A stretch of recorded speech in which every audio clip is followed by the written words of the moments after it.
On the edge of a rugged coastline stood a lighthouse, its beam cutting through the darkness like a beacon of hope. For Thomas, the lighthouse keeper, it was more than a job, it was a calling.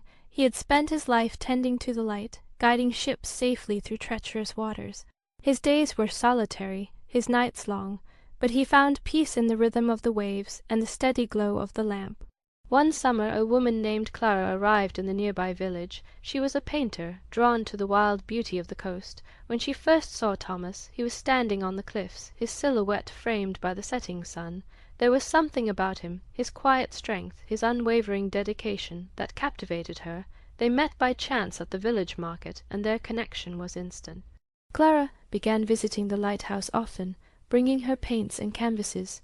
She would sit for hours, capturing the play of light on the water, while Thomas worked nearby. Over time, their friendship deepened into love. Clara moved into the lighthouse, and for the first time, Thomas's solitary life was filled with laughter and warmth. But the sea is a fickle mistress, and its storms are unforgiving. One autumn night, a tempest unlike any other rolled in. The wind howled, the waves crashed against the rocks, and the lighthouse shuddered under the force of the storm. Thomas knew the light had to stay on without it. Ships would be lost. Clara begged him to come with her to the village, to wait out the storm in safety, but Thomas shook his head. "I can't leave," he said. "The light is my duty. I have to stay." Tears streamed down Clara's face as she clung to him.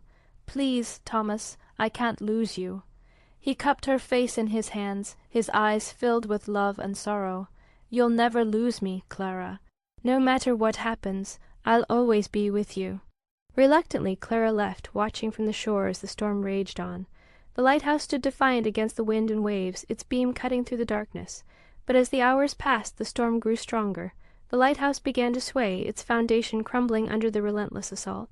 Clara watched in horror as the structure gave way, collapsing into the sea in a cascade of stone and light. She screamed Thomas's name, but her voice was swallowed by the storm. The beam of the lighthouse flickered once, twice, then went dark. When the storm finally passed, Clara searched the wreckage, hoping against hope that Thomas had survived. But all she found was his jacket, washed ashore and soaked with sea-water. She clutched it to her chest, her heart breaking under the weight of her grief. In the years that followed, Clara never left the coast. She painted the lighthouse over and over, each canvas a tribute to Thomas and the love they had shared. The villagers rebuilt the lighthouse, but Clara never visited it. To her it was a tomb, a reminder of the man who had given his life to the light. One evening, as she stood on the cliffs watching the sunset, Clara felt a familiar presence beside her. She turned half, expecting to see Thomas, but there was only the wind and the waves, and yet, in that moment, she felt a sense of peace. Thomas had kept his promise. He was still with her, in the light, in the sea, in her heart.